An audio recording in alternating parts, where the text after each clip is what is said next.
ఇదివరకు ఆయన రక్షణ ఛానల్కే తెలుసు, ఇదివరకు ఆయన యూట్యూబ్లో కొంతమందికే తెలుసు. ఈరోజు అసలు ప్రవీణ్ పగడాల అని మన నోట్లో నుంచి వస్తే మన దేశమే కాదు, ఇతర దేశాలే కాదు, ఇతర రాష్ట్రాలే కాదు, ఆయన ఎవరు అనేటువంటి సర్చింగ్ అంట గూగుల్ తట్టుకోలేకపోతుందంట. మొత్తం ప్రపంచవ్యాప్తంగా అన్ని న్యూస్లు పక్కన పెట్టేసి అసలు ఆయన ఏమేమి మాట్లాడారో ఆ వాక్యాలు ఇంకొక న్యూస్లో ఎందుకు వేస్తారు, ఇంకొక ఛానల్స్లో ఎందుకు వేస్తారు, హిందూ ఛానల్స్లో ఎందుకు వేస్తారు, అవన్నిటిల్లోని ఆయన యొక్క వర్తమానాలు వచ్చేస్తున్నాయి. ఇప్పుడు మొత్తం వరల్డ్ వైడ్ ఆయన ఎవరో తెలిసిపోయింది.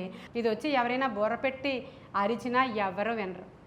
ఆయన జీవితకాలం అంతా బ్రతికినా కూడా ఆయన సగం మందికే తెలుస్తారు. ఆయన చనిపోయిన తరువాత ఆయన రక్తము మాట్లాడుతూ ఉంది. ఇది శ్రమలో ఉన్నటువంటి బ్యూటీ.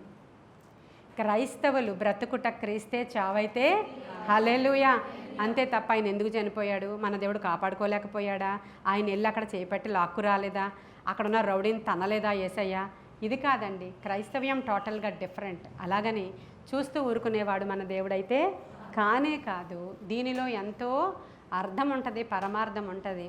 ఆయన చేసిన పనికి ఫలితంగా దేవుడిచ్చిన అవార్డు ఏంటంటే అసలు సైంటిస్టులు మాట్లాడుతున్నారు, అసలు ఇంజనీర్లు మాట్లాడుతున్నారు, ఈరోజు డాక్టర్లు మాట్లాడుతున్నారు, దేశ నాయకులు మాట్లాడుతున్నారు, దేశంలో రాజకీయ పార్టీలు అన్నీ కూడా మాట్లాడుతూ ఉన్నాయి, పోలీసు వ్యవస్థ అంతా ఒకసారి ఇలా ఊగుతుంది, ఇంటర్నేషనల్ సమస్య అయిపోయింది. ఆ దేశం నుంచి లాయర్లు వస్తున్నారు ఇప్పుడు మన దేశానికి, అక్కడ ఈ యొక్క ఏమంటారు కేసుని అక్కడ ఫైల్ చేశారు, అక్కడ నుంచి అడ్వకేట్లు దిగి వస్తున్నారు. ఏం చెప్పాలి ఇంకా?